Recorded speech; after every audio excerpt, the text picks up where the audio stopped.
We've all been told the same story, haven't we? That the ultimate goal of life is just to be happy. That's the prize at the end of the rainbow. But let's be honest with ourselves for a minute. Most of us are failing at that goal every single day. Think about it. There's that constant tension at work, the endless drama in the family, friendships that start to feel a little hollow, and that low-grade anxiety that just refuses to let up, buzzing in the background of everything we do. Our relationships can feel scratchy or distant, and on top of all that, we beat ourselves up for even feeling unhappy in the first place. It's not just the sadness, it's the shame that comes with it. The feeling that we're not living up to life's supposed purpose. But what if we've been chasing the wrong definition of a good life all along? What if a truly fulfilling life isn't about an endless, unbroken string of happy moments, but about something much deeper? Stick with me for a bit, because rethinking this one idea might just lift a massive weight off your shoulders. We're taught from a young age to believe that unhappiness is a sign of failure. If we feel sad or restless or frustrated, we immediately assume it's proof that we're broken, or that we somehow missed the one secret path to success that everyone else seems to have found. But what if unhappiness isn't a violation of life's purpose at all? What if, instead, it's actually a sign that your life is interesting, that you're out there exploring, striving, and learning, instead of just settling for the easy, comfortable answers? Sure, you may not always feel content. You might not have that zen-like calm that we see on social media. But what you lack in constant tranquility, you might be making up for in insight, in depth, in raw, unfiltered experience. Think about it. There are some people who seem to glide through life like a calm, placid lake. Everything is smooth, quiet, and undisturbed.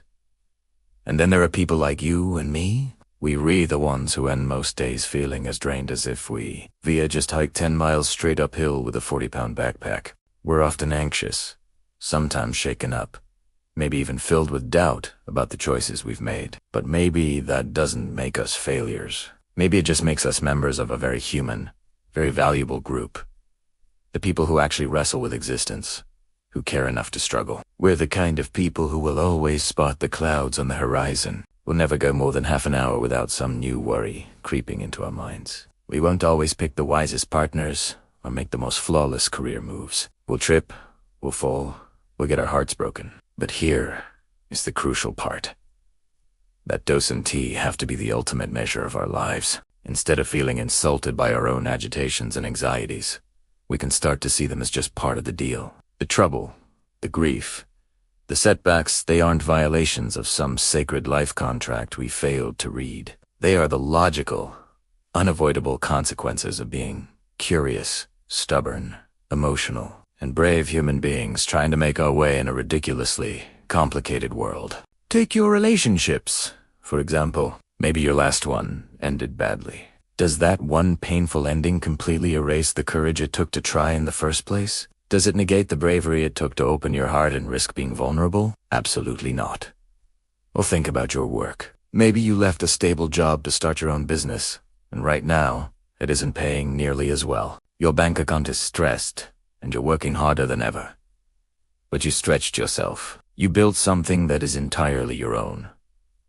That struggle, that growth, that matters. We're not here on this planet to just coast along. We're here to wrestle, to attempt things, to fail, and to find the strength to keep going. And yes, that makes life a lot less calm, but it also makes it infinitely more meaningful. Let's try a little thought experiment. Imagine yourself years from now, lying in a hospital bed, looking back at your life. Maybe you got married 5 times. Maybe your career path looked more like a wild zigzag than a straight line. Maybe constant happiness was a visitor, not a permanent resident in your home. Would you look back and call that life a waste? Or would you smile, exhausted but proud, and say to yourself, man, it wasn't calm.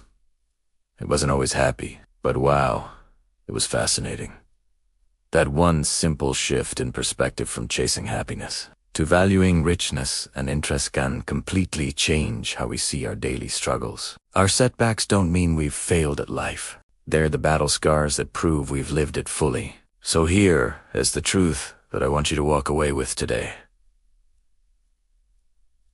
Maybe we were never meant to be permanently happy. Maybe a good life doesn't require a constant smile plastered on our faces. Maybe it requires courage, curiosity, and the willingness to walk through both the joy and the chaos with your head held high. And maybe, just maybe, when the end comes, our deepest satisfaction won't come from counting up how many happy days we had, but from knowing how deeply and how bravely we lived. So let me ask you this.